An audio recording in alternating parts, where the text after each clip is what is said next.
welcome to Tabletop Totality, the podcast.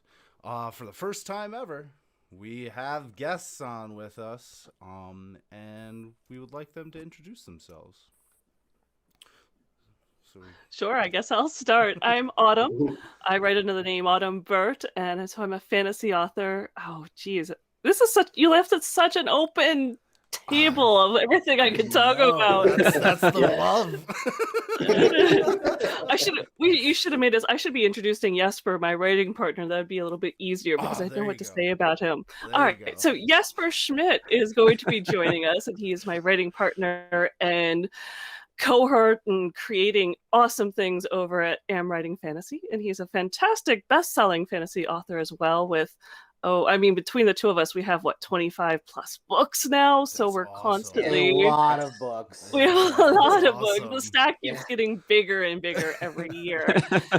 So he happens to be a native of Denmark, which is very cool and makes me want to go over there very badly and just hang out and stay. There you go. All right. Yeah, and you would be very, very welcome. So I guess I can do the reverse and introduce Autumn. So Autumn Birt is also best-selling fantasy author like me. We write books together. And she has won some awards actually as well for world building, best world building in her novels.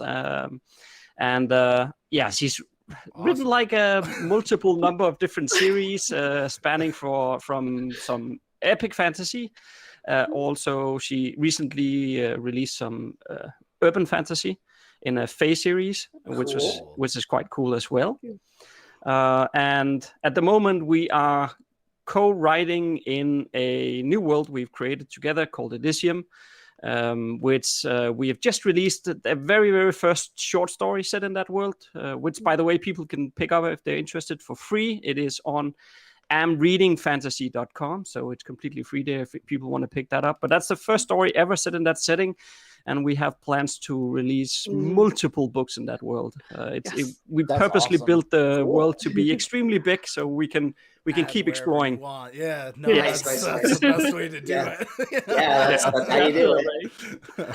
Well, that's awesome. So we are Tabletop Totality. I'm Neil, and we have Cody and Steve. We pretty much just started this business. It technically on paper has only been going for about not even a year, but we have been working on this what is it now, almost 3 years? Yeah, almost 3 years. Fantastic. Congratulations. Thank you.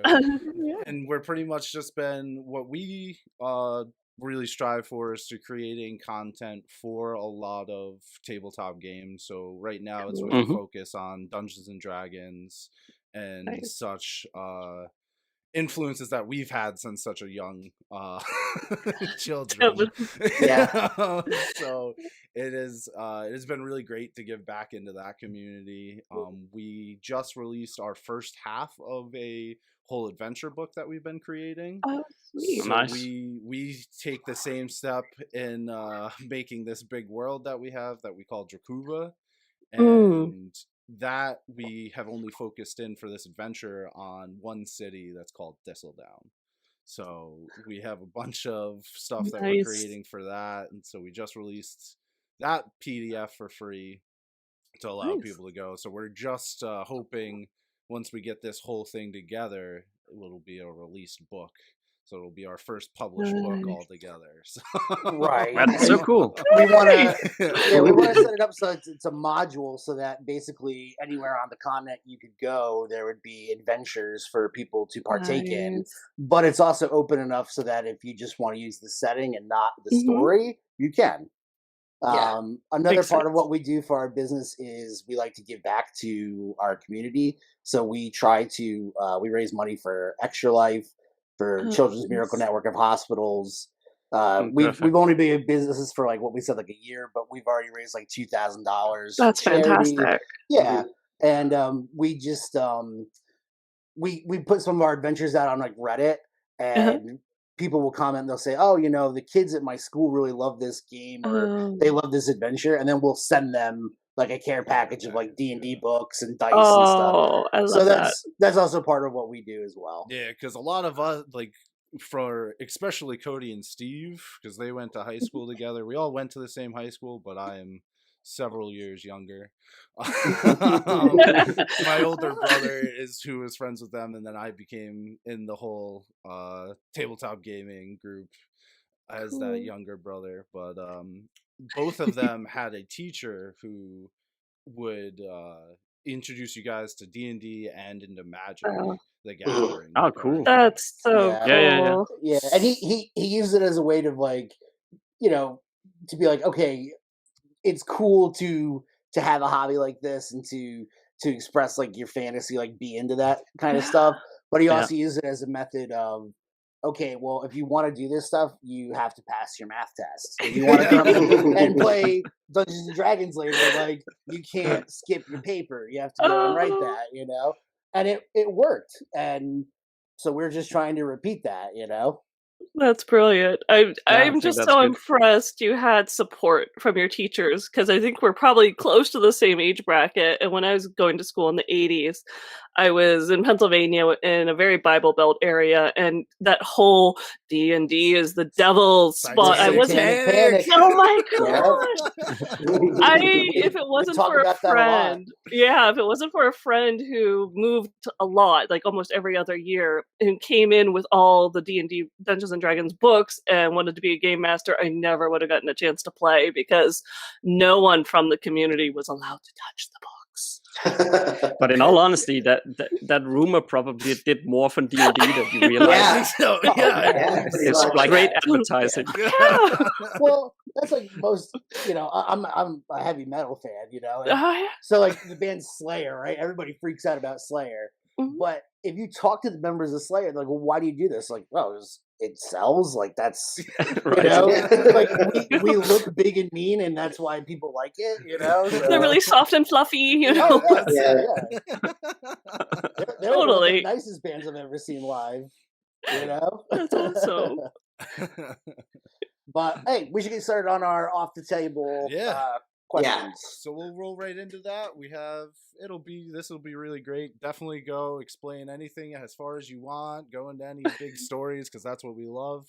Awesome.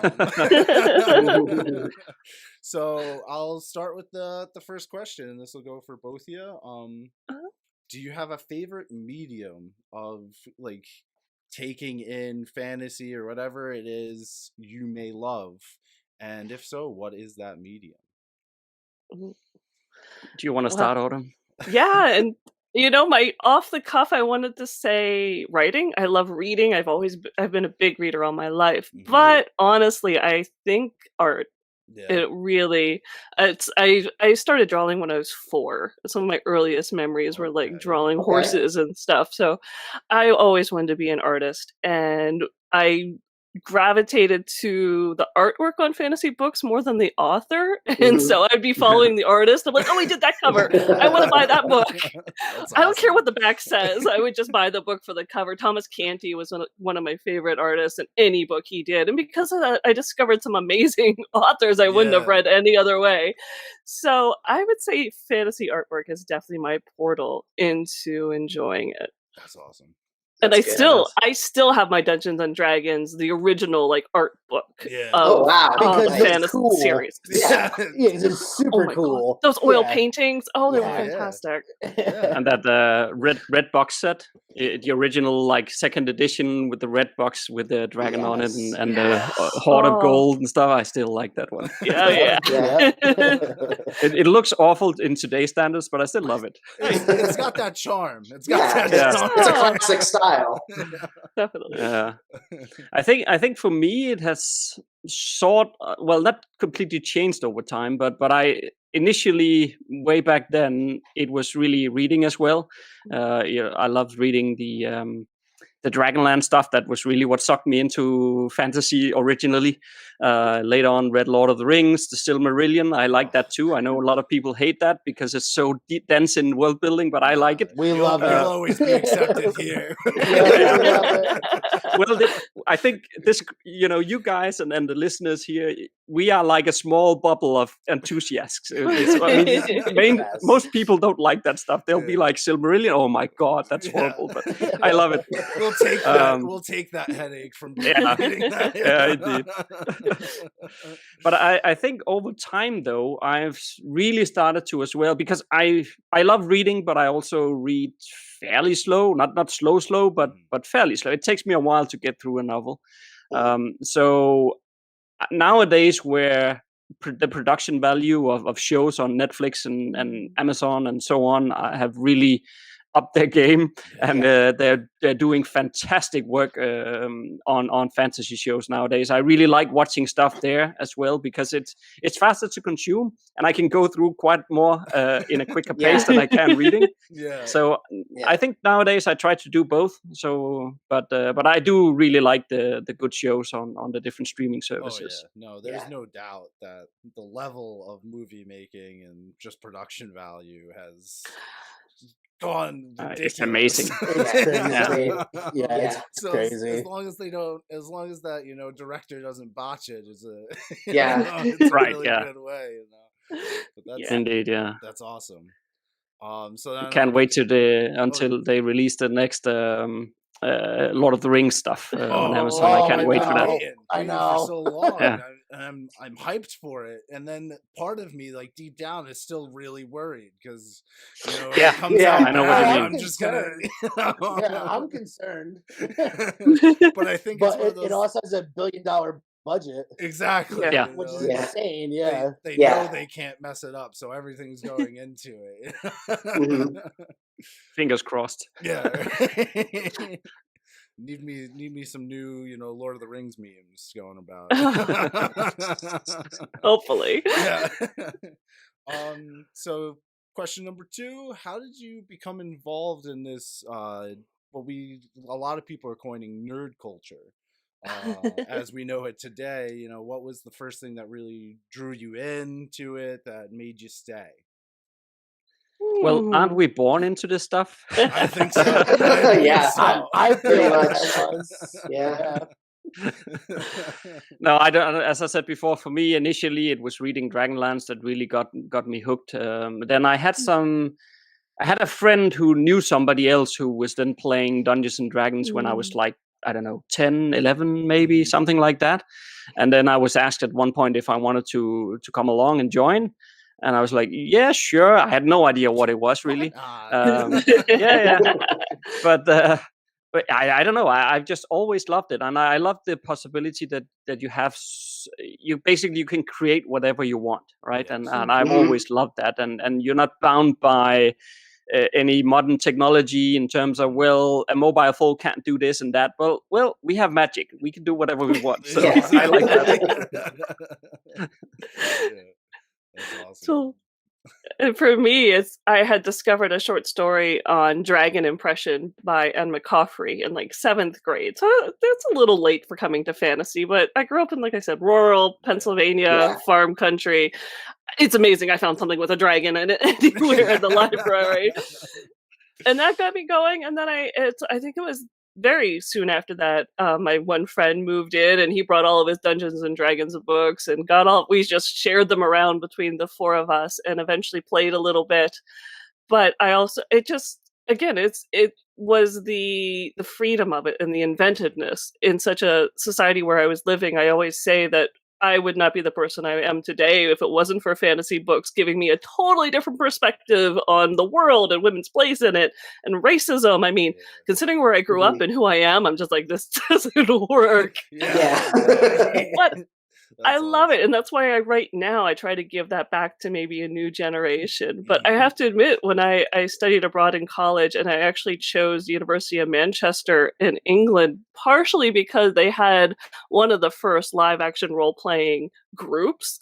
And I was so freaking excited. And I got there and I found out everyone had graduated and it had disbanded. I was like, man. No! So I just... Yeah, I just ran around Europe as much as I could and said, heck with it. I was really hoping you'd say, so then I started my own group. Oh, seriously, I want to be 20 with LARPing today. Oh my God. You're so lucky. Don't we all? Don't we all? I know. It's not fair. It's just not fair. Yeah. How could they do this to us? I guess, I mean, there's no age limit, but it's just Mhm. like going into the movies. You know, there's no good roles for middle-aged women. Come on. Well, that's like the meme where it's like, oh, okay, well, I didn't get my acceptance letter to Hogwarts or I know. whatever, but I'm waiting on Gandalf to show up when I'm 50. Exactly. You know? Take me on that adventure. I'm waiting. I have a sword. Come on. I'm prepped. I have a bow and arrow above my head, a sword and a violin. Come on, I can do it. Yeah. Yes. What else do you need? Exactly. I guess I will go for the next two. So if you had to say, what would be your? I mean, I know we already talked about, like Dragonlance and everything, but what was your earliest influence to maybe start writing? Oh, that's a good one. Yeah, that's a good one. that's rolling back the lot. Yeah, I had to think. I mean, for me, I actually started writing in high school. As much as I wanted to be an artist, and that's just I suppose I'm talented as an artist, and everyone kept pressing me into like, oh, you want to be an artist, you're gonna draw. Mm-hmm. But I did write a little bit, and I actually won my high school graduating classes writing contest. So it still didn't really tip me off that I enjoyed writing more. I like telling stories, and so I like images that tell stories. Yep. Mm-hmm. But then I realized you can tell stories a lot better while writing. A lot quicker and a lot easier. Yeah, I'm a slow sometimes, but I would honestly just like during class, I would always flip to the back of my notebook and I would start writing the pages in reverse and write short stories instead of notes on school and actually it works really well with business meetings too. It looks like you're paying really good attention. Don't tell anyone I ever did that. Don't worry, we're not recording this. Okay, it's not being released to the public at large. No, it's not gonna be on the internet or anything. No, and honestly, my husband found. Yeah, exactly. I'm fired. But yeah, my husband found one of those stories, and he was impressed that I wrote it, and that got me writing more and taking some adult ed classes, and led me to here. That's awesome. Cool. Yeah, it's very cool. Yeah, and I guess for me, it's probably very different to what you often hear authors say. I mean, many authors will say, like, I always wanted to write, and I've done this since I was a young child, and so on. That's usually every time I hear some sort of author interview on a podcast, that's like 90% of the people, that's what they say. But not you. But not really me, no. It was more like I had an idea at some point, and I don't even remember when, but I had an idea at some point that I would like to write something one day. I was thinking that I could probably write something once I retired at some date, and I could write a book or something. I don't know. But that was just something I had in the back of my mind. I never really consciously thought about actually doing anything about it. And then more or less every year, the family and we go to a summer cottage in Finland for a summer vacation. Mm-hmm. And in a Finnish summer cottage, you always go to the sauna. You do that like every day. Yeah. So and there was one of those evenings that I was sitting there, and I started wondering, with sort of questioning myself, and like, why is it that I have this idea that I should only do this once I retire? Why couldn't I just start writing something? And I don't know. I just made a decision there. I don't know why still to this day, but I made a decision there. And then the next morning I got out the laptop and I started writing some god awful stuff that will never see the light of day. But I started writing. Those summer cottage spots, they'll get you into it. Yeah, indeed. But I never stopped since. So I've just kept writing. Well, that's one of the things you even hear, like, somebody like Stephen King who like poops out a new book like every other day. He's just got it's just not series. It's just book. Right. Just books all the time. But he says, like, he's got a whole book on writing, just specifically on writing, and he's like, you got to write every day. Whatever it is, you got to write every day, even if it sucks, even if it's something that you're going to throw away eventually. It's just important to get in there and get the minutes in and get the time in. And the other thing is, he says that if you're going to write, you have to read. Yeah. You have to be you have to be taking in all that fantasy or those influences so that you can, craft your own. Yeah. Yeah, and I would say I agree and disagree with some of that, in the sense that I definitely agree. If you want to write fantasy, you have to read fantasy. You have to understand the genres and the tropes in the genre, so that because those tropes is what readers will expect to see as well. And if you don't know them, you will, maybe you can be lucky to stumble into them, but you'll probably most likely miss them, and then readers won't like your books anyway. So Right. Reading in the genre is definitely incredibly important. But in terms of the writing every day, I mean, I agree in the sense that writing is the only thing that will teach you to write. It's not reading about writing. It is not listening to authors giving advice on writing. All that will not teach you how to write. It will help you because it might shortcut some roadblocks and stuff like that, because you hear from somebody who has more experience, and that's good. And of course you should be doing that, but it don't teach you how to write. You have to do that yourself. But the one thing I do have a problem with is the write everyday stuff, because I feel like quite a lot of authors, they end up feeling either overwhelmed or getting burned out because they're trying to keep up with some sort of crazy production rate that, and if you're gonna get burned out on it, it's not worth it. I mean, I agree that of course it should not either be so that you only write once every 6 months, obviously. But I don't think it's a bad thing if you have maybe a weekly goal to say, okay, I can write, let's say, I'm just making something up, but you set your own goal, let's say 4,000 words a week. That's what I feel like I can manage. And if that's what you feel you can manage, then set that goal and make sure you align yourself and hit that goal every week. Right. It's much better than forcing yourself to write if you don't feel like you can cope with it. Right. And that's something that I've even seen where, people will say, okay, well, if you dedicate 10, 15 minutes to something, even if you did that a couple times a week, you are 10 or 15 minutes better at whatever that activity is than you were before you started doing that. For sure. When you want to be serious about something, you have to dedicate time for it. But I think you're kind of taking more of a Bukowski approach, where it's like, if you're gonna write, you just gotta friggin' write. You can't read about it, you can't talk about it, you just gotta do it. Butt in the seat and write. Exactly. And that's the same for pretty much anything. Like practicing anything will help out and improving you dramatically, but it's possible to get burned out on anything, whether it's writing or drawing or any of that kind of stuff. It's if you do it every day for hours a day, it'll get you. If it becomes something you no longer enjoy. There's only a select few who can honestly do that.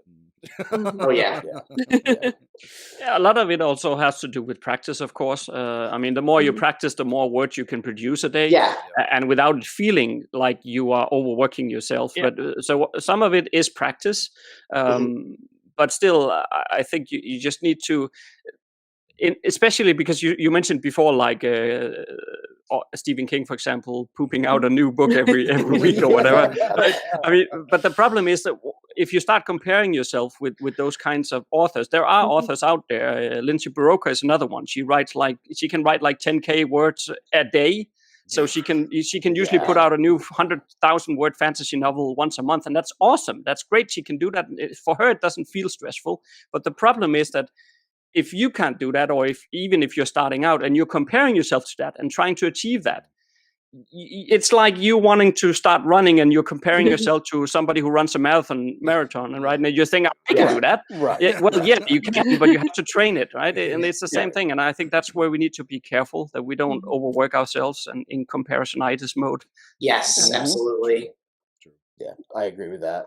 All right, so we play a lot of tabletop gamings, and we like to refer to the dice gods.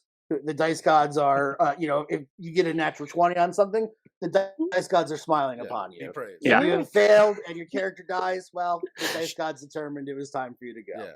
So the dice gods have smiled upon you, and they've freed up your schedule so that you guys can play any game you want to play. So what game are you going to play? Awesome. Ooh. Any game. Well, actually, I don't really play any video games and stuff like that. So I would probably actually, we have a game in game testing right now, a role-playing game that we have developed for our World of Elysium. So if I could play anything I wanted, I would probably just play that. That's fair. I think that's cheating as an answer, but it's a good one. Hey, it's totally fine. That's absolutely fine. I mean, if you're making a quality product, you want to play it, right? Yeah, exactly. indeed. Yes, I think I'll have to have Jesper. He's still working out the kinks, so he hasn't taught me the rules yet. But if he wants to teach me the rules, but otherwise, I would definitely go back and just have that afternoon of old-fashioned D&D, because that would be really cool and nostalgic, and I just think that would be lovely. Yeah. Nice. Nice. Steve, you want to take the next couple questions? Absolutely. All right. So if you could have any 4 individuals, alive, dead, or fictional, invited to your table to play with you, who would they be? That one's just mean. Actually, I can have fun because I can say Jesper, because we still have not met in person. There you go. So, there you go. So, Neil Gaiman, because that would be really cool to get alone with him for a little while. Yeah. And Margaret Weiss, because it's Margaret Weiss, who not. And for a 4th one, that's a tough one. Anne Rice, maybe? Maybe Anne Rice, but it's also... I feel like being sentimental today for some reason. I'd say maybe my brother, who actually passed away in 2000. So you said living or dead, so that's true. That'd be cool. Yep. Otherwise, my niece, because she's pretty rock awesome, too. There you go. There you go. Nice. All right.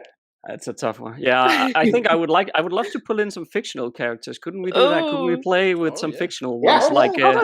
Absolutely. Rewriting the rules. No, I always like to rewrite rules. Damn, missed that. So we could. I don't know if something inside me feel like it would be pretty cool to play with Sauron, but I'm not sure it's going to be more than one-off game. Yeah, it's just one time. It might be short. You'd have to let him win, and you might not walk away from the game. Don't accept any rings.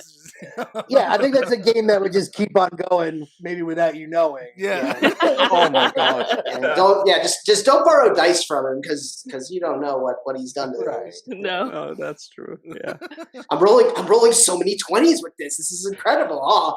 But I feel like my mind is going somewhere. I don't know, man. This cloak is appearing on my body. What is happening?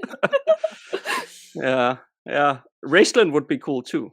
But I'm also not sure that's going to be very healthy. But you can pit them against each other, maybe. Yeah, you gotta, that's it. See who can prevail. I don't know. It says something about me. I want all the bad guys at the table. I don't know why. That is showing through. Villains are cool, man. That's totally fine. Yeah. That's awesome. I don't know. So that's what I could come up with. Otherwise, I can throw in Darth Vader as well. Okay. All right. Try and figure out what went wrong in your group of evil. Yeah, exactly. Yeah. Why is it that every time we enter some sort of village, then we get everybody on our back? What is going wrong? I mean, I don't understand. Why does everybody hate us every time? Multiple attempts were made on my life. What? I don't know. I don't get it. And that's when you find out one of them is actually soft and fluffy. And you're like, exactly. Yep. All right. So on to the next question. So if you had to pick, do you have a favorite tabletop memory?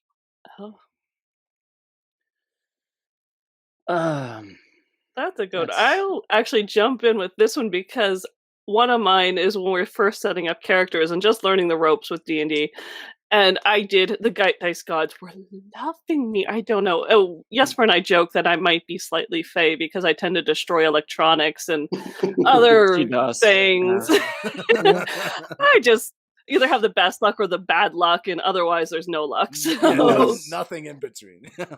No, but I was rolling. I think I managed to roll like an elven woman paladin. I mean, she could kick anyone's ass. She could have just blown away Raistlin, and they're like, no, no, this is your first time, no.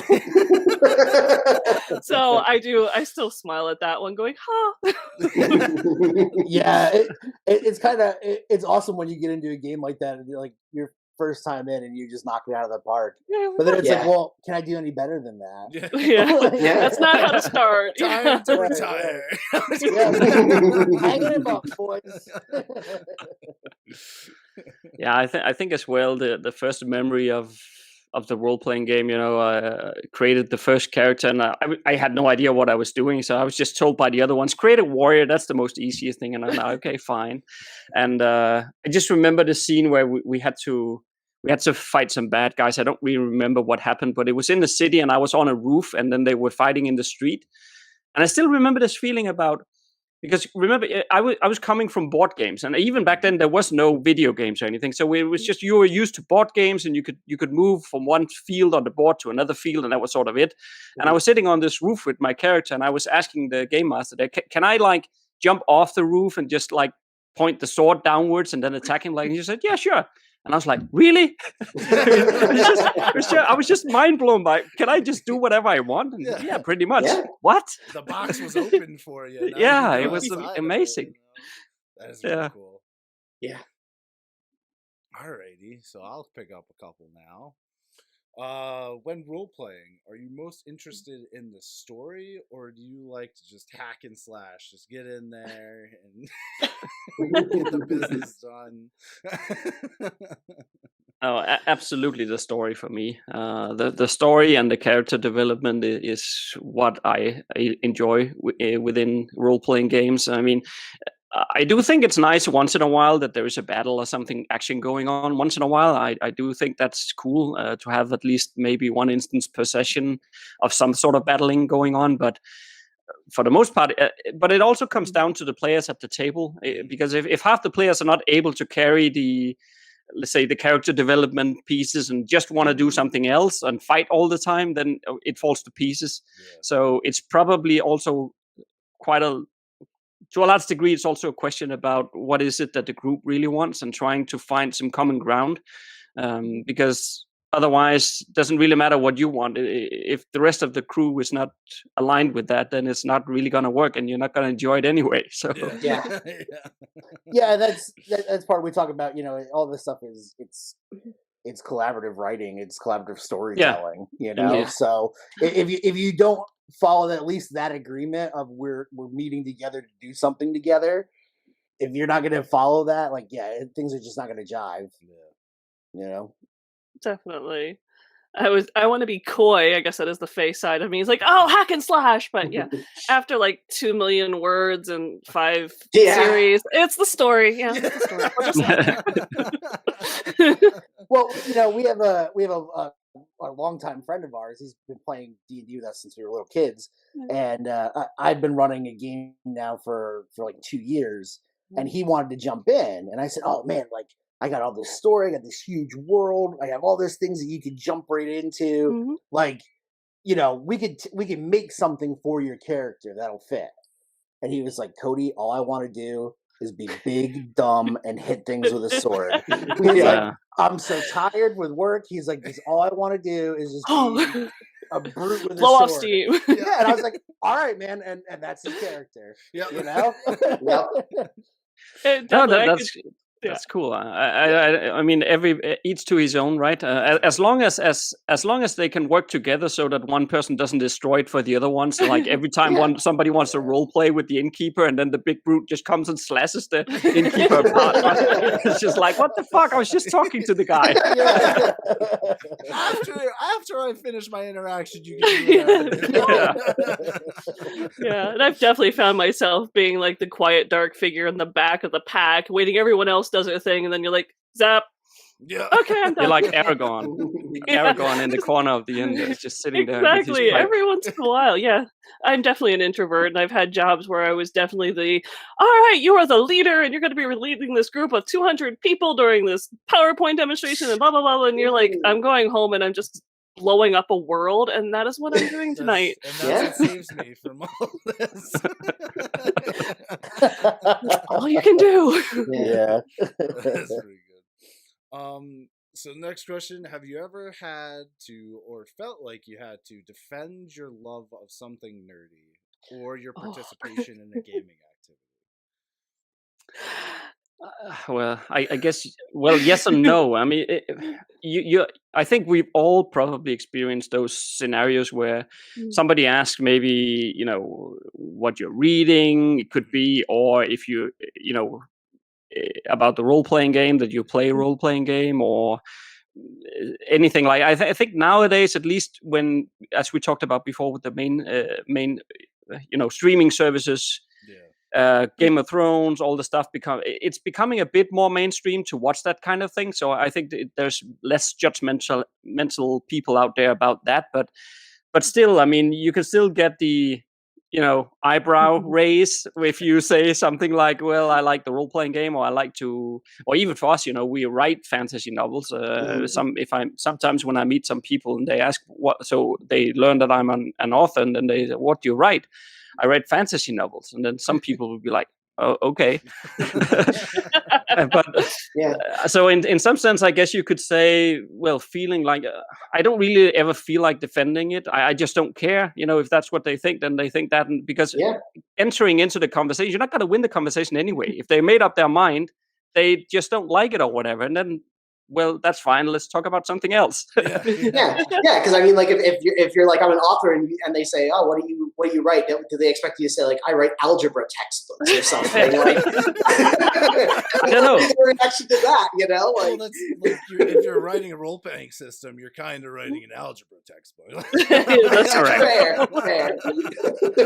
Very fair. That's correct. I think for me, that question is one of the ones that gets under my skin. I wish I could be like, yes, but you're like, oh, it's fine. I don't care what you say. For some reason, it's one of the ones that just really bothers me. And I do get it a lot, maybe because US based and where I've lived and who my family are and everything. They're like, oh, you write fantasy. Oh, you've gotten a few awards. Well, if you want to write a real story, I've got a great idea. And I just sit there going, bite your tongue. You're not going to... We're not going to get into, who is the richest writer in the world? J.K. Rowling's. How much did George R.R. Martin make the last time he produced a novel? It's like, okay, I'm going to shut up. I'm going to shut up now. But yeah, even with the fantasy illustration, everyone's like, if you want to do something real when you grow up, dear, I've got an actual idea for you. And I just kind of go flame. And I don't blame you one bit, man. Yeah, neither do I. And I mean, the sword off the wall. What did you say? Yeah. Let's talk more. Yeah. I mean, even my uncle-in-law recently is like, and they always do it trying to be careful of my feelings, probably because I do go. But they're like, I only like to read real books, real stories, and I'm just going. You realize most of those nonfiction books about true things are like 45% made up. Yeah. And. If you're reading something fantasy and it inspires real emotions, or you come out and you learn something you didn't know and never could have understood if it was set in this world, is that not real? Yeah. And I've tried to take the tone down a little bit and have a debate with them, because I think I am so passionate, and so many people in my family are like, oh, well, don't worry. You'll get to be a bestseller someday. I am. What? Yeah. Get with the program. Yeah, where have you been? Do not pay attention to my stuff. Oh well. That was a good response. I like that was. It was a good question. I guess it hit some nerves. That's what we're looking for here. We want the hot takes. Okay, Irish redhead. Gotcha. There you go. You want to get these next two, Cody? Sure. Okay. So, it's no secret that tabletop gaming, especially D&D, is more popular now than it's ever been. So we've kind of been talking about like movies and things it's more acceptable, and the nerd culture is a little bit more palatable, I guess, in America. But what are your thoughts on, especially the boom of D&D? I'm so excited. Yeah. It's cool. It's cool. I want to go back in time. We were very excited. Yeah, we were very excited because when we first started, it was, like you said, it was the Satanic Panic. It was, everybody was kind of wondering what do they do? We joke about it all the time. Like we had a guy come deliver us a pizza once, and we were like 16, and we had like Metallica's Ride the Lightning playing, and we're like eating pizza, and there's like dice and like candles and stuff. And like we had this joke that like the pizza guy was like, it's a cult, it's a cult. Gonna report you. Yeah. And so like it definitely kind of had like like a poo-poo attitude attached to it. And I think now it's like it's definitely reversing that, I think there's something brilliant too about when you go back to the true classics where you're making it up with some people around a table, because the online platforms, the streaming games, they're beautiful. The graphics are amazing. But I know up until what was it? Yes, like 3 months ago, I had a 5 megabyte upload screen. It was like a snail can get you faster than I can through my own internet connection. And scientific research has shown that when you're watching movies, when you're doing something where the visual, all that is already done for you, you're not really, it feels immersive, but it's not immersive. You're not getting the smells, the sense. Your brain isn't lighting up like it does when you read a book or when you actually sit down and create something with your friends or your family. There's parents teaching their teenage kids. That is so cool. Yeah. Yes. No, I agree, and I think as well. I mean, of course, because we love the role-playing games, and so we think that is cool, of course. But on a sort of a side note, I would say that, excuse me, it doesn't matter if it's Dungeons and Dragons or something else. I think just the fact that you are playing some sort of game with people that you like, and you are having social interactions, especially in this day and age where it's so easy to hide at home behind your screen and just watch YouTube videos all day, right? Just doing things without people, I think it develops your personality, and especially in role-playing games where you can sort of dive into challenging a bit of the norms as well, and play with that in a good way. I mean, right? You sort of expand your knowledge and understanding of other people, and I think that's a good thing. Yeah, I think one of like the best things about D&D becoming more popular is now all of these other tabletop RPGs are becoming more popular. Like we recently found, not even a year ago now. Not even. It was maybe like 6 months ago or something like that. There's this publisher called Free League that makes a bunch of different tabletop RPGs. They're Swedish in nature, and they make a game called Simbaru, and amazing game because it goes into that dark motif of a lot of that mythology. It's like a traditional, like dark fantasy Scandinavian forest. Cool. Trolls and goblins and things like that. They do a lot of like very cool different things, and it was, I think 2017 is when it got its English translation, and so we recently found it and we're loving it. But like that would have never been because tabletop RPGs were so, if you were going to play anything, it was most likely Dungeons and Dragons. But now that it's boomed, people are willing to go out and look elsewhere, and I think that's awesome. Yeah, and people are willing to make, like, I've seen a lot of Kickstarters and things for a lot of like brand new games that people are putting out, and that probably wouldn't be happening if it wasn't for this boom. Yeah, it's cool. No, and that's good because it allows more voices and more creators to get into the scene, which only expands upon everything else. So, so I think it's good. Yep, options are good. Yeah. So I think this one I'm going to ask is, I think this is probably our most important question of the day. It's very cerebral in nature. What is your favorite dinosaur? Velociraptor. Nice. Right. Nice. There you go. Nice. No There you go. hesitation. No, yeah, she knew. She knew. It has That- like claws this big. They're Yeah. awesome. Yeah, well, it was actually the one I was thinking at first as well. But then I started thinking, well, the T-Rex is pretty cool as well. That's true. That's But Nice. I guess I'll go with Autumn on that one. All right, we're a pack. Yeah. This is why you guys work well together. Yeah. We really Nice. were having. I mean, if he hadn't started writing, I mean, the chances of us meeting. I mean, the chances of any two people on this planet meeting, but we're on totally different continents. Yeah. Yeah, Yeah. we think amazingly alike, surprisingly. Yeah. It's crazy how that happens. It Yeah. is. Yeah. All right. It's So I got, also funny how it makes working together so much easier. Isn't that weird how that works? who would have thought? Like Yeah. you know, you're used to going to work and you plan this debate strategy when I'm going to suggest this change and we're going to do this and you got counter arguments and you're like, I was thinking of this. It's like, okay, Yeah. Yeah. Yeah, that sounds good. what? It's getting too easy. I had this all prepped. I couldn't even sleep about this. Yeah. Oh, well. That's pretty good. All right. So I'll get the last two that we got. So are there any favorite childhood fantasy movies that you think should be on every nerd's watch list? Mm.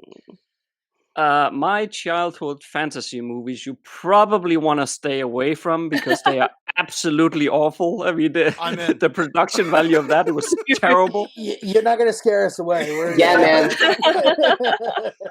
But I remember the one that probably imprinted it most in my mind was what is it called? The Witch and the Wardrobe, the Narnia stuff. Okay.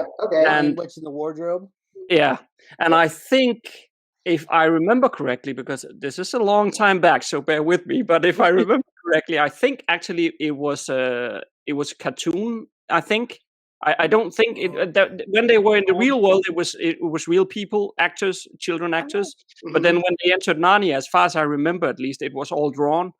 Okay, cool. Mm-hmm. And I remember still when at the end when Aslan is being sacrificed, and I was watching. I was with my parents and my younger brother. We were visiting some family or something. I can't remember where we were, but we were allowed to sit and watch this movie, and the adults was talking somewhere else. And I just remember how when they brought out the knife and everything, I almost couldn't watch it. It just hit me so hard, and I still remember the feeling to this day. Like, oh my God, what they did to that lion! Mhm. I almost couldn't bear it as a kid. Yeah. Those are the good ones, though. That when you get that, The one that emotion- gets you. Yeah. Yeah. It still But- draws those emotions. Yeah. My family makes fun of me because apparently in Terminator 2, he lowers himself into the lava and he gives the thumbs up as he destroys himself. Apparently, as a kid, I cried when that happened. Right. Why I was watching Terminator 2 as that, I don't know. But We all watched Terminator. We all watched Terminator 2 when we were too young to watch Terminator. Yeah, That's just part of being a kid in the 90s, man. Yeah. But Yeah, Brilliance that's of being able to "Look at this cable. robot." Why are you crying that he's gone? Oh, Because he It's learned to shows- love. Right. it It's not shows good needed. storytelling. Exactly. Yeah. Exactly. Yeah. And I think for me, and it's funny because I had I got to rewatch this movie with other people when I was at college, and I once again had a hard time they were just pulling it apart and mocking it, but I think everyone should get to watch The Last Unicorn. And it sounds so Yes. cheesy, but there is some of the snarkiest lines from that movie that are just fantastic. I mean, I still know quotes from it, but I must have watched it so many times. I still love that. Like, never run from anything immortal. It only serves to attract their attention. Like, that's awesome. That is a That's great awesome line. writing. Yeah, So- that's a great line. Yes, and there's tons of them like that. So I really do think that people should try to set aside the idea that it's, a unicorn in a kids movie, because the writing is fantastic. The storytelling is fantastic. Yes. Absolutely. Yeah, no, it's there is a lot of those. I'll always remember not only just watching Lord of the Rings for the first time when I was a kid, but the cartoon Lord of the Rings. Oh yes.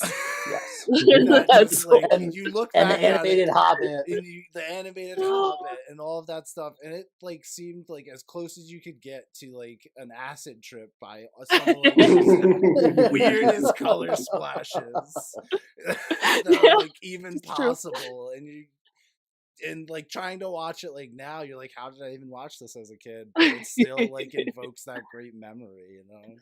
Yeah. And there was also the animated Dungeons and Dragons when I was growing up with the small guy who was the game master. And it was horrible, absolutely horrible. Yep. And yeah, and yeah, going back to what you were saying about like The Last Unicorn, like people being like, oh, why are you getting so emotional over this cartoon for kids? It's like there are plenty of animated shows and movies that it's, you know, there's a lot of emotional attachment to those things, and you can get very emotional over those things. I mean, in my opinion, I think that in terms of like visual motion media, animation is maybe the most powerful, and 2D animation especially, because you can do anything in it. Like you have no limitations. You can basically make it whatever you want, and you can make your audience feel whatever emotions you want them to feel based off of what's there. So people just saying like, oh, it's just for kids is like so closed-minded, and because you can have that's it.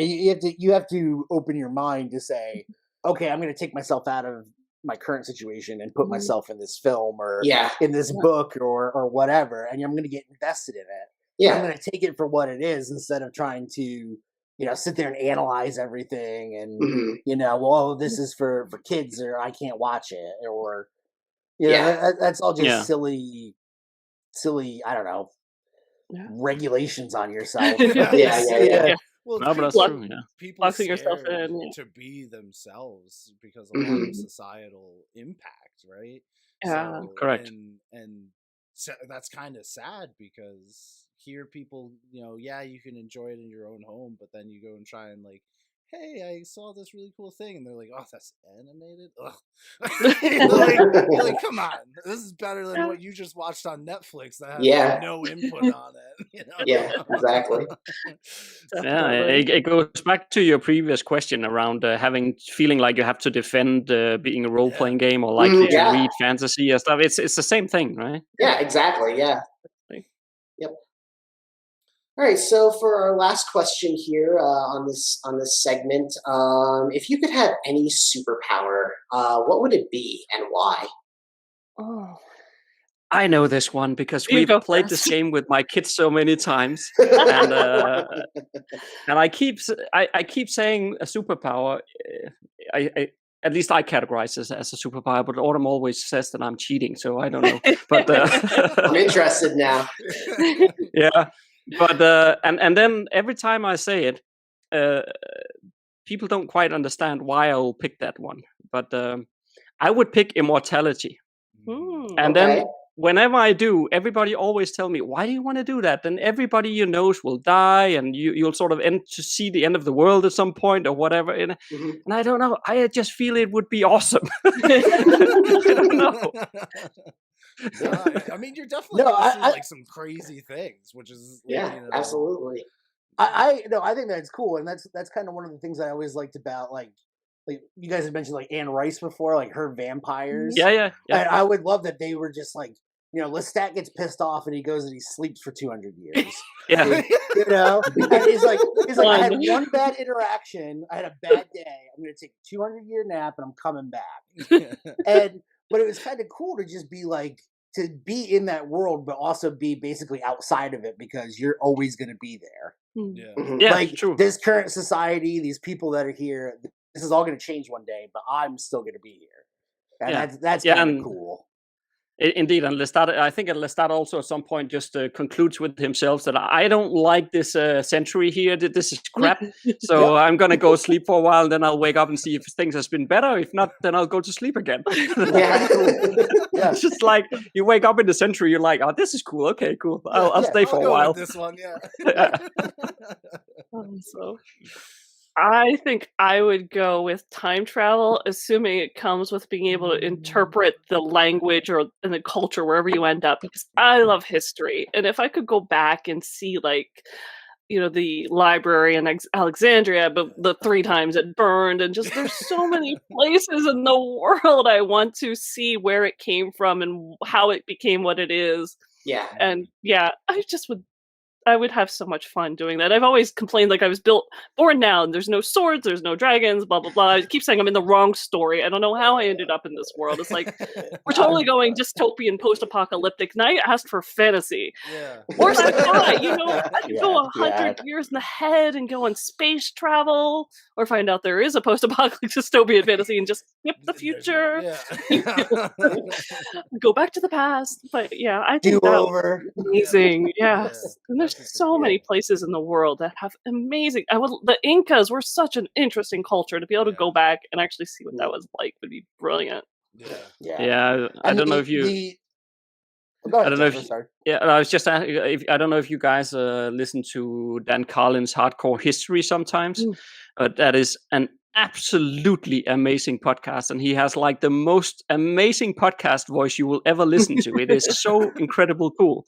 And he likes to do these stuff around also ancient warfare. And I remember one episode when he said the one thing that I would really love to do, it was because you were talking about time travel, Autumn, then it made me think about this, because he said, I would love to go back in time and visit one of these ancient battles as they were taking place. And I just wanted to float across the battlefield in an air balloon, 100 feet above it, and just watch what's going on. It was actually in a serious sense that he was talking about, because he was trying to explain that he doubted that in our modern mind that we really understand what these people were made of, because you're standing face to face with people and stabbing knives into them in close range, and then you just move on. And that was not even that, but you're tired. You can't fathom. You're absolutely the smells. Yeah. You're just trying to survive. Well, and that's the absolute survival instinct level. Yeah. And I think Hollywood does a poor job, especially showing melee combat or medieval combat or anything like that, because it's always I just hit this guy and he just fell over or whatever. Where in actuality, if you hit somebody with a broadsword, unarmored or whatever, you probably just chop that person in half, and now you have to deal with that on the battlefield. But some of these battles had hundreds of thousands of people in them, and they took place over days. So that it's just that effect, that melee is nonstop in the mud, the blood, the smells, the horses screaming, everything just going crazy, and I think it'd be cool to do time travel, but almost have it Groundhog's Day. So it's if you messed up, you can just do it over. We'll rewind. You're not impacting the storyline, right? Right. I offended the Incas, they killed me. I'll try it again tomorrow. Good one. I like yours, Cody. Very good.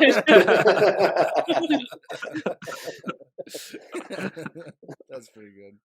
All right, so that wraps up our getting to know you questions, and we had just a couple more interview-esque questions about kind of what you guys do. So, Cody, if you want to start off with the 2 that you have. Yeah. So for the first question, you guys have mentioned before, you're both accomplished authors with numerous titles under your belts. I am a writer myself. I am both impressed and jealous of the literary output that you guys have accomplished. We are, as a group, we're kind of focused on the gaming, but we also try to encourage and promote world building and storytelling. And I think you guys have seen that from our conversation. My question is, do you feel that when you're developing your world, do you feel that the further development of your world, the expansion of your setting, the cosmology of it, do you feel that makes it easier for you to write your stories, or do you sometimes find yourself feeling overwhelmed, like it's too much? That's a very good question, and I think one that we often end up talking about, because it has filled a lot in our own lives as well. I know previously as well, when I first started out, part of what I love with fantasy, and I guess what a lot of us love with fantasy, is in part the world building. I love to tell the stories, love the characters, but world building is definitely a part of it. And that ended up so that I went down the rabbit hole of world building, and I didn't come out of the rabbit hole like until 4 months later with 200 pages of stuff that I have written. Like, what is all this stuff? And I think, well, definitely the fact that you know your world in more detail will definitely influence the writing, because you can bring forth some of those details in a way that the reader feels like there is much more to this world than I'm just experiencing now. You know, they'll get a sense of the fact that there is more beyond the horizon, which is exactly what you want to invoke in them. Mm-hmm. So, and if you haven't developed any of it, then that'll be much more difficult to do. Yeah. But that said, you still need to walk that balance between not developing so much that you spend all your time world building instead of writing.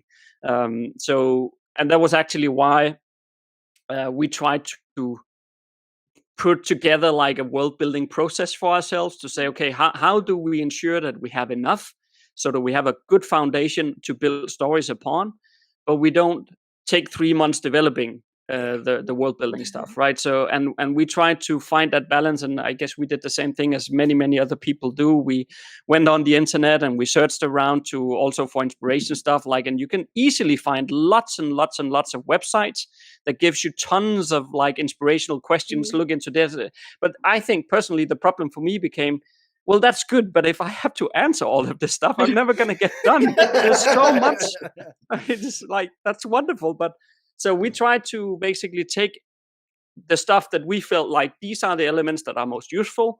We then married it with our own thoughts and our own approach, and then actually build a full step-by-step system from start to finish, so that once we were done with that process, on the other side of it, we would come out with a fantasy world that was well developed enough that we could start writing stories in it, but it didn't take us forever to do. So that's basically what we have developed together and made available as a course as well.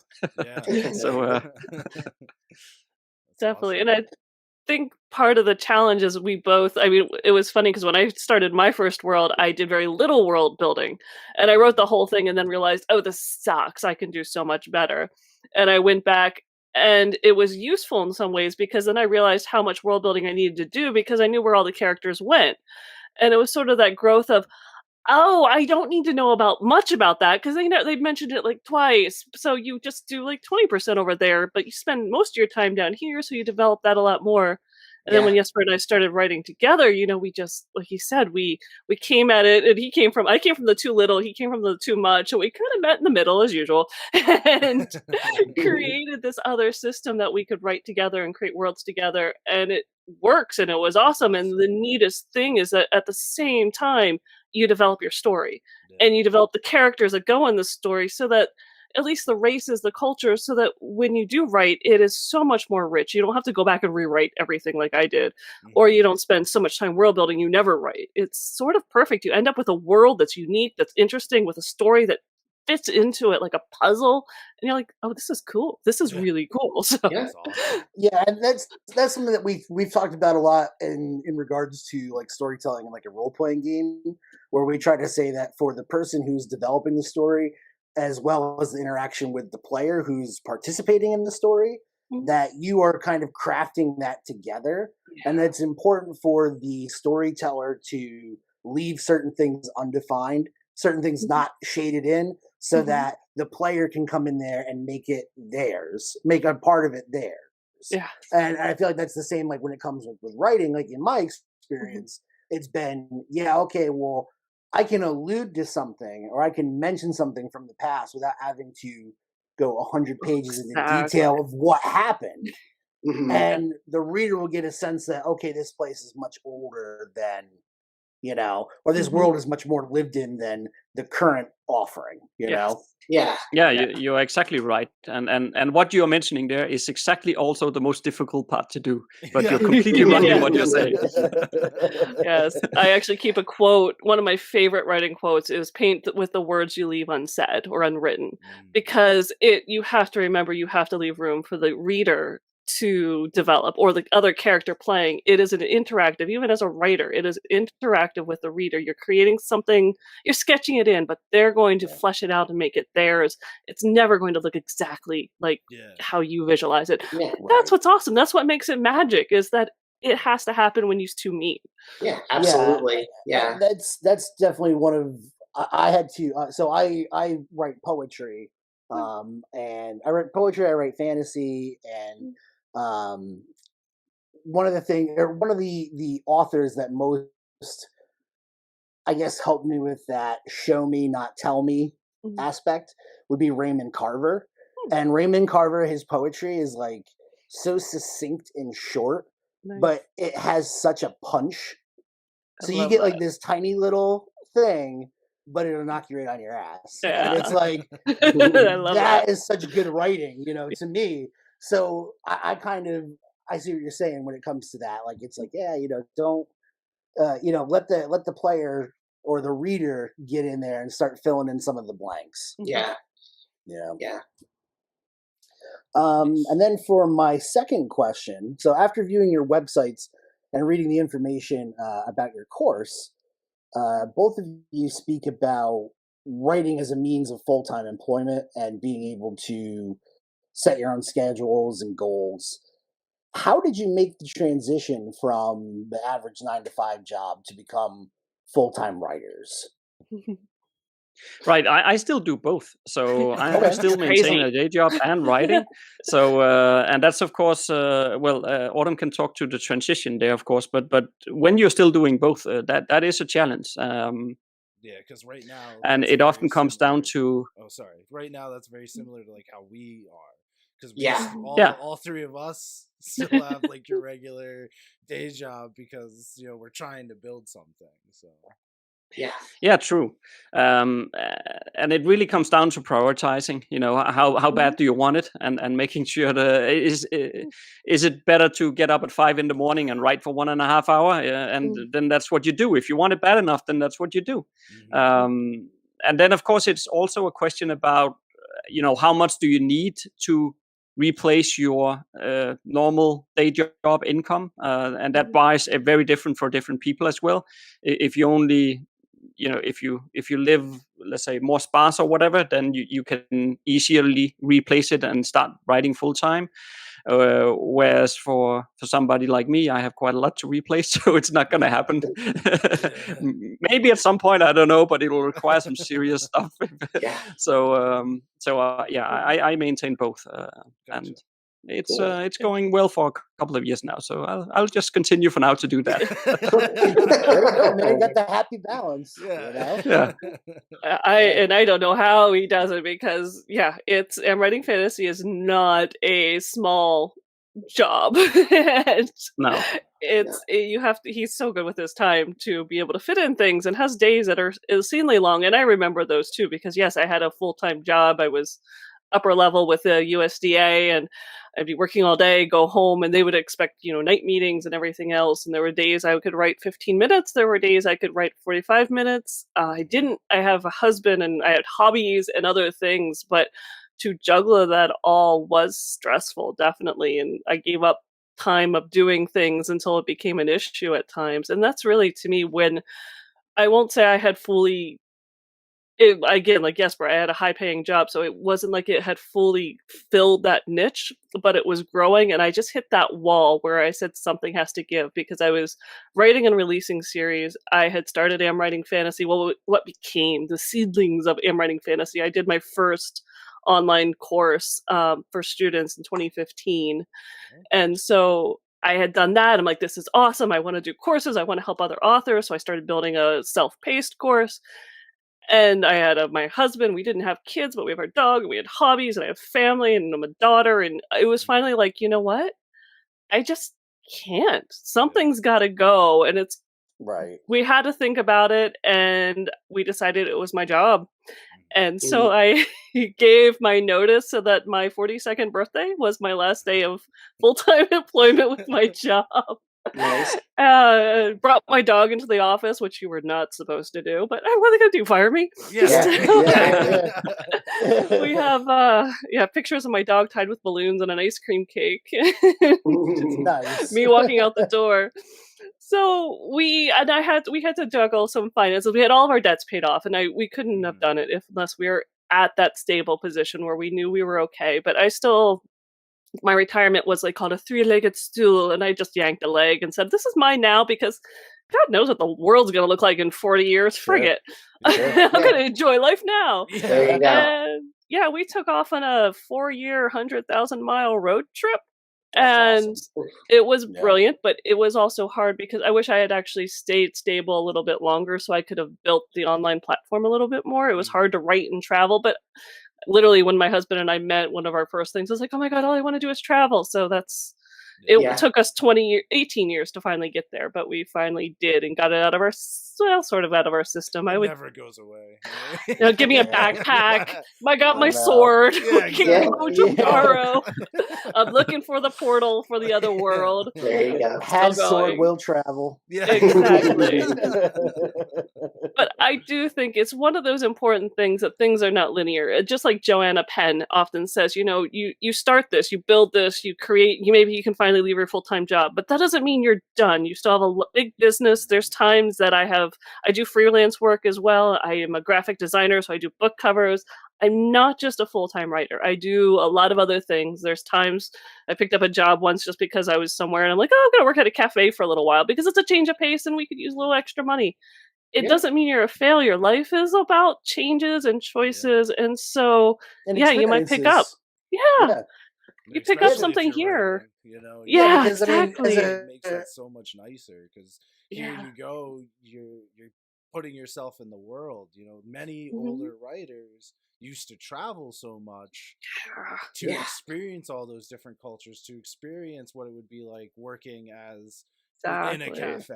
You know what I mean? It's now you just Google Tanzia and you're like, oh, okay, I'm an expert. Wasn't that like Walden Pond? The big deal.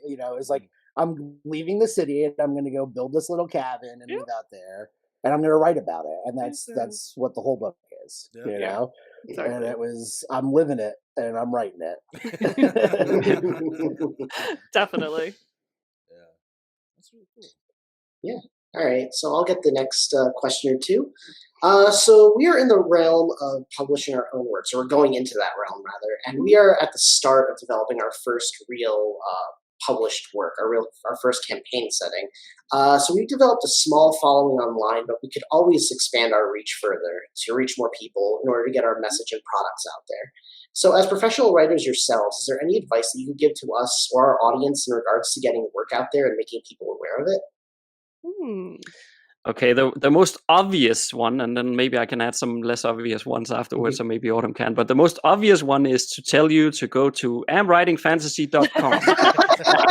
Once you land on the front page we've actually made a full course for free there that you can sign up and you can get it for free. It's about self-publishing, and it talks you through everything that we've learned over the years in terms of self-publishing, what you need to be mindful about, how to do it, how to advertise, how to gain your audience, building email lists, all that stuff is there. So hopefully for the more inexperienced people, you can avoid some of all the mistakes we've made along the way, because that's what we try to explain in that course. Don't do this and this, but do this and this and this instead. So that's completely free. People can sign up and get that course for free. So that helps a lot. Yeah, that's excellent. Glad you picked up what I was putting down. And I know for me, I think one of the things I've recently done this with some of the authors that I'm a writing coach too. Like I said, I got my hands in lots of little pots, but he had a panic attack because he ran into a very good, well-known writer, and he's like, unless you write your entire trilogy and release it back to back, you'll never get anywhere. I'm like, okay, deep breath, come off the cliff. That worked for her audience that she already had built, for her genre, which was not even what he was writing. And we broke it down. We looked at all, it worked on that day to her. it's going to change. By the time his book, much less his series, is ready, it's going to be different. It might be different. He needs to just build an audience. And I think, to me, that's one of the biggest things, is to remember that it's still a pretty chaotic world out there. And one of the most powerful marketing blogs I've ever read, and it was just a blog, and it was someone who said, I couldn't figure out what to do. Everything else I tried that everyone else was doing didn't work for me, because it worked for them at that day, that time, whoever they were. So I just sat down and wrote every day 10 ideas of what to try for marketing. And then I would try them. And eventually he became a best-selling, well-known, hundreds of thousands of dollars author. So, and that's what worked for him. And he's like, I'm not going to tell you what I did. I could tell you what I would do, but it's not going to work for you. What you need to do is see who you are, who your audience is, write down 10 ideas, crazy ideas, things you might not have think of, someone never had thought of. You know what? One of them's going to work. You just have to keep trying new things and being creative and inventive, and just keep reaching out, because eventually, by reaching out, like we're talking today, you're gonna meet the right person. It's all gonna line up. The dice gods will smile on you, and boom.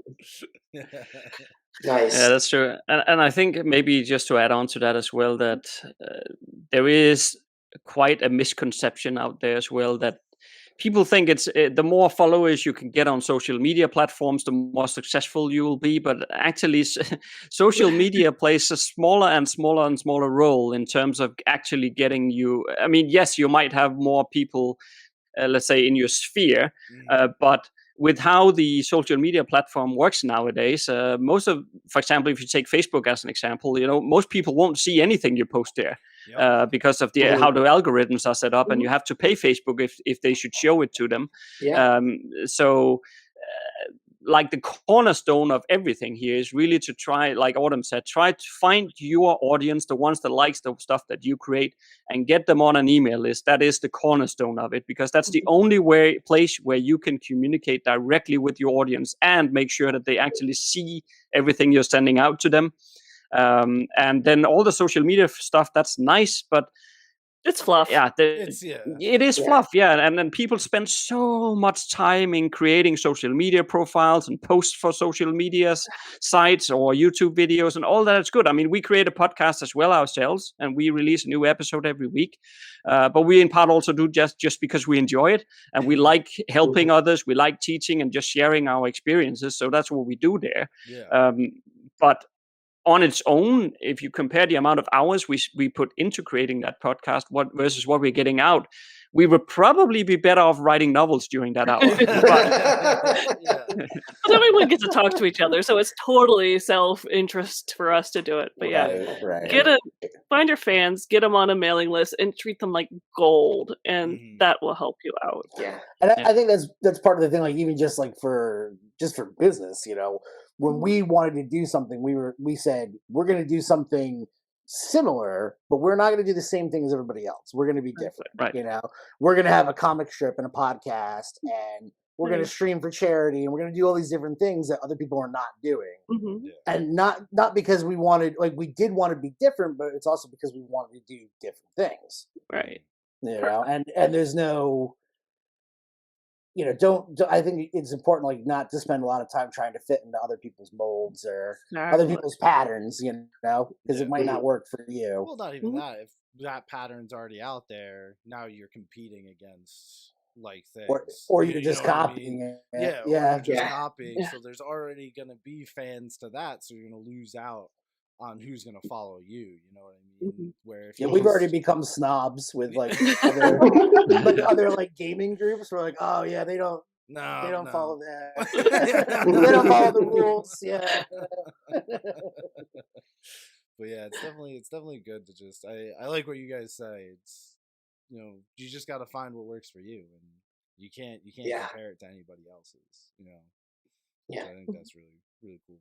Yeah, there are core base steps, and that's what's in our self-publishing success course. Those are the ones that will get you set up and get you a platform, and from there you can grow and find your own voice. Yeah, and it's very cool that you guys are offering that for free too. Yeah, absolutely. We're probably free stuff. we're probably a bit stupid to do so, to be honest, but Yeah, there you have it. We do the same thing. We're like, oh, look at this cool adventure we made. Let's give it away for free. Yeah, here you go. Just take it. Yeah, spent the whole month on this. Everyone can just have it. We don't need money for this. Why would we want money? What's money anyway? It only took us like hours to do. But it shows the care, especially just even talking to you guys, both of you, and going through everything. It shows the care that you have to not only what you want to release, but the community that you're releasing it to. And I think that just speaks volumes to what quality of work you're gonna get if you go to buy either one of your books or go into any of these courses that you offer on your site. And so I think it's the right move in the long run. We hope so. Thanks. I don't think you're gonna change who we both are at our core, so that's what we do. It's very evident. It's very evident that you both are serious about what you do and you enjoy what you do. It's not just a money making scheme. Yeah, like this is my new job. No. Bye.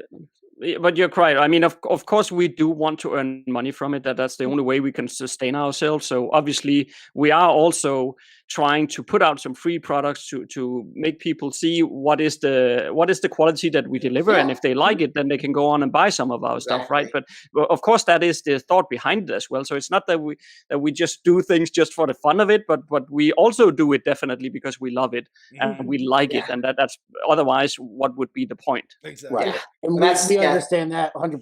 That's the exact same thing that we do. We're doing because we love doing it, but it's also to show off, like, here's the quality that we provide, and correct. If you want to support that, feel free. It also comes from a place of saying, this is the kind of stuff that we expect out of this community, out of this genre or whatever. Yeah. So we're bringing it too.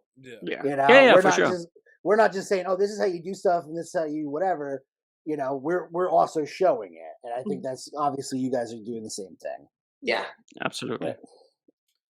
All right, so one of the next questions that we have is, creating a world can be such a huge undertaking, as we have all now discussed, and there's several different approaches, several different ways to create a fantasy world. What would you say is like that first step in your creation process? Is it, do you just make a map and you're like, wow, this is a really cool map?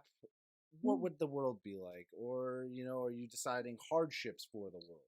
This is what has impacted the world to make it what it is today. People such and such, or as small as a town, What is kind of your first step in getting any idea you have out there?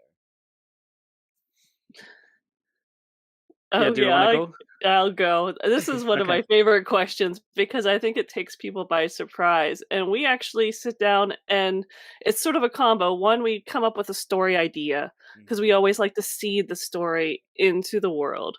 And I mean, it's literally like a 2-sentence synopsis. Like, it's going to be about angels going down to the hell to take care of Lucifer because God's taking too long. It could be that small of a story. And then you're like, okay, great. Well, what era should that happen in? I mean, should that be medieval? Could it be modern? Could it be sci-fi? Where kind of a world is this going to fit? And we do brainstorming on that because the knee-jerk, because we love Dungeons and Dragons. We always want to do medieval, but that doesn't make it the only world. Exactly. And there's lots of little sub things, like, do you want it medieval but post-apocalyptic? That would be a different twist. So you start playing with those, and literally that is the foundation of where we go from there, because after that we come with some wish lists, like, okay, obviously if I'm going to have heaven and angels and they're going to go to hell, so I have to have those somewhere in my world and in my map. And so you create those little things you have to build. That's what all that before you even get into mapping, but mapping is definitely in there pretty quick. That's pretty. No, that's definitely a cool way to think about it. Is so much the era. Like, granted, a lot of that sometimes, if you're creating for a specific thing, it gets it gets answered pretty easily. Like for us, we're creating for D&D, but even inside of that, you can create several different eras because it's not specifically medieval, because magic, because of all these different realms that exist. So even if, a lot of people get stuck on that medieval, you're right, for Dungeons and Dragons, but really it could be anything. Well, and that's the cool thing. That's the cool thing too. The most recent edition of Dungeons and Dragons is that they made the game system free. So there's a free license on it, so you can take the license and basically make D&D in anything you want. Nice. You want to make Star Wars D&D, you have it. You want to make The Hobbit D&D, you can play that. And so they made it so you could just take the mechanics and pop it in anything. So you're able to kind of do some genre bending and nice. Yeah. Nice. And then this will be pretty much our last interview question, and then we'll kind of wrap things up. Do you offer that course of Ultimate Fantasy Writer's Guide, right? So we figured that pertains the most to a lot of our audience, and that course is going to be is still currently open for enrollment, correct? Right now? It's actually, the world building course is called Crafting Incredible Worlds. Now I can't talk. Sorry, yeah, so that's the one. that's the one. And so this is our first public release of our new world building course. So we're really excited. We opened it up to our list because we love our list. Last November was it? 2020, the cursed year of 2020. And so it's open now, May 3rd to May 8th. And then we'll close it down for a little while. We're usually about 6 months, just so we can, get to know the students, answer questions. We have live monthly Q&As with it and all these other things that go on. So it's just a short window. But this is our first public launch. We're so excited. That's awesome. That's so cool. Very exciting. If you were to try and almost convince somebody to take this course, what would be the 3 most important skills that you would hope that they would walk away with? So of course you're going to be covering so many different things, but at the end of it, what would be those 3 things that you wish you would, no matter what, hammered home? Well, I think for a start, at least, we talked a bit about before on all the available information out there. So for number 1, I would say the fact that you have one place where you can follow the module step by step and you will end up with what you need by the end is to me is a massive selling point, because it puts everything into a structure, and you can approach your world building in an organized way. And as you work through the modules, you also know how far you still have to go, and you can, and the entire system in which the course has been built it's a very flexible system. So at some points during the course, it'll tell you to evaluate your story and your world, and then from a long list of topics, pick the 3 ones of these that fits most, and then develop those and ignore all the rest. So it will keep you in a very flexible approach that can be leveraged no matter what kind of world you're building, basically. Gotcha. And it will help you all the way through. So that, for me, is definitely a major selling point.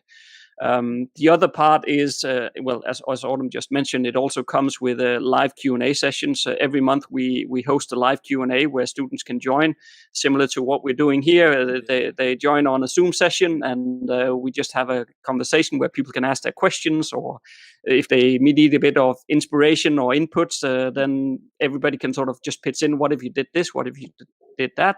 So that's the idea with this as well. As Autumn said, this is the first time we are publicly opening it, so so it might be a bit just before we get enough people into that Q&A, but at least that's the idea with it. So I think that for me that's pretty important points. But I don't know if you have a third one you want to add, Autumn. Oh yeah, I would say to me the top 3 are, you end up with a world and a story that are grown together in such a way that you couldn't pull them apart without somehow undermining one or the other, which I think is a fantastic way to develop a story. It makes it rich, it makes it detailed, and it includes everything. I mean, it covers not just world building, it talks about the magic, it talks about developing the cultures, and I think that is so cool. And then there's there's a second part to it where you actually talk about how to use that to weave the writing, especially if you're going to be writing, or even if you're doing a role-playing game, how not to just do the half an hour, let me tell you about my world here at the beginning before we get going, but to weave those world building details into the story so that you don't whack your reader over the head. Yeah. And it's funny because I was just, checking the website out because we're like on the, I'm going to be launching it later this afternoon. Yeah.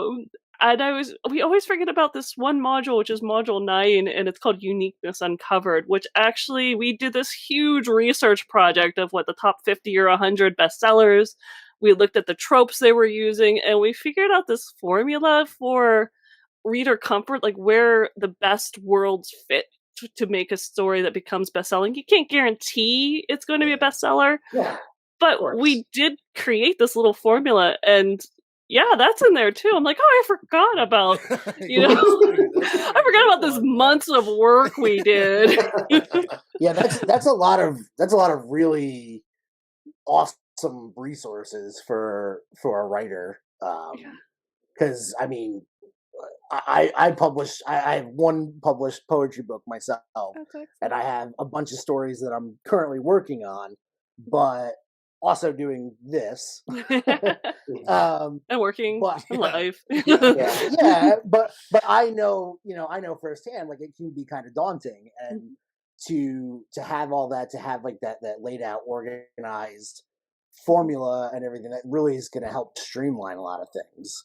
I tend to operate in a state of perpetual chaos that somehow I can navigate through. But I know what everything is. But if somebody else was to come in there and like grab my notebook, they'd be It's organized chaos. Yeah. I get that. Yeah, that's true. But it's really, there is of course some details in there that is, I would say maybe 10% of it is directly related to writing, but the rest of the 90% of it is directly applicable to game masters who are building fantasy worlds just for their RPG games. Even if it's just your homebrewed stuff that you're never going to publish, it is directly applicable there as well. So you can definitely use it in that fashion as well.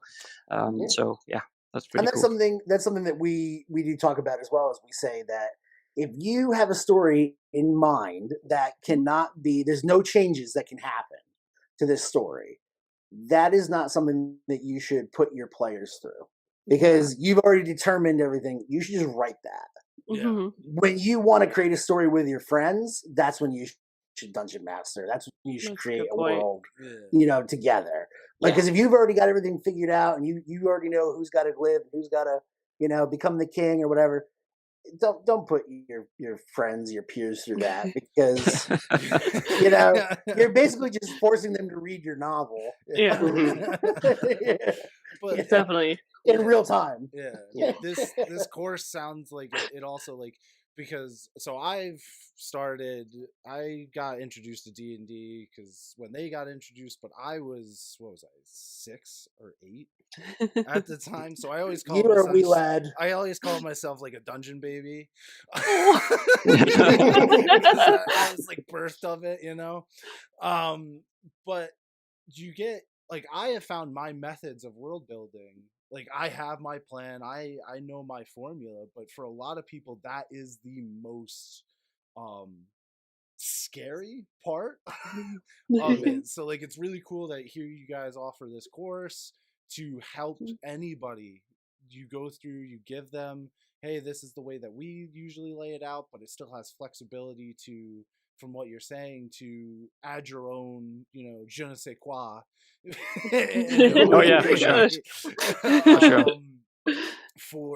For it, and to be able to use continuously for any game you want to play. You know what I mean?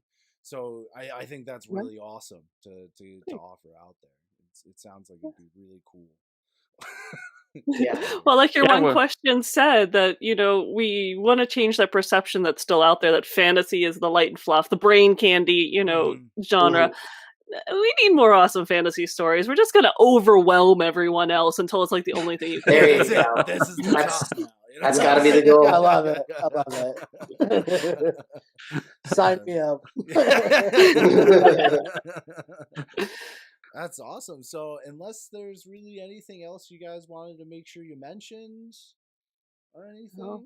No, this has been wonderful spending this time with you guys. It was really so much fun. Great. Yeah, it was a great conversation. Honestly, I would have not asked for any other guests to be our first guest on. This turned out awesome, and hopefully, you know, in the near future, we can maybe recollab back on things and talk about how well the world building course has gone. You know, things you may have changed or insight that you got from one of your students, you know, because that's the way you learn now. You know? Yeah, that's true. It's definitely you're teaching it, but you also learn that way. So definitely cool. Fixing someone else's problems is just a wonderful way of learning. Absolutely, yeah. And I'm personally very interested in that game that you guys are developing. I'm very curious to see that when that finally gets released. If you need some people to play test it, send it on over. Go in and give you some feedback and help you out. Yeah. Absolutely. Yeah, that could probably be something. Maybe in a year's time we can have another episode here to talk about. I think it's probably gonna be somewhere 2022. I think we're gonna and currently our planning is to at that point in time probably run a Kickstarter, because what we would like to do is we would like to put a ton of artwork in there, and that's crazy expensive. Yes. So we know. That's one of our big things is actually. We personally, any of the artwork, so we've reached out to 2 current artists who have came in and collabed on some of the stuff we've released, and we have a couple more that are on the hook, but we try and actually go out to a lot of these artists who are very similar in our nature of trying to create and trying to find their footing.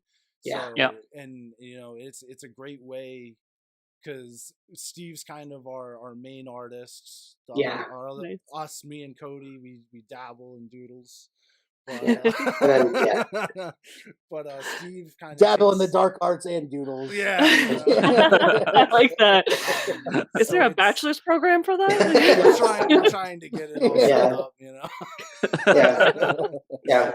When our course in that is ready, we'll come on your podcast. Oh, let me know. But reaching out to like several different artists, I always think it gives, like, especially we're seeing, it gives really cool tweaks on art and like ideas of how something goes along. So the perspectives. It's really cool. So I would definitely recommend that when you're going out, but it's still expensive, you know. Yeah. Regardless, it is a cost, and it's not cheap. Yeah. And it can't be cheap. You gotta pay your artists. Yeah, that's true. Yeah. And that's we have. Go ahead, Jesper.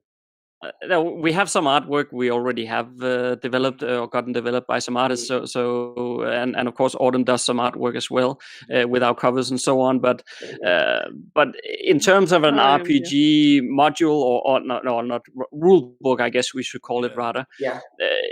You're used to it, right? If you look through your Dungeons and Dragons rule book, almost every page will have some cool artwork on it, right? So taking all of that out of pocket, maybe not. Yeah. So maybe every 4th page. But if we could get some Kickstarter running, then maybe we could put artwork on every page. So that's at least the idea for now. We're doing actually a very similar thing for our Adventures in Thistledown thing. So we released the first half for free, but we're hoping that was to kind of get some clout with it, get some following, and then we're hoping when we go to publish the whole thing, it'll actually be, how many adventures do we have in that now? It's going to be almost like 10 adventures. 10 adventures, almost like a 400 to 500 page adventure book. Yeah, nice.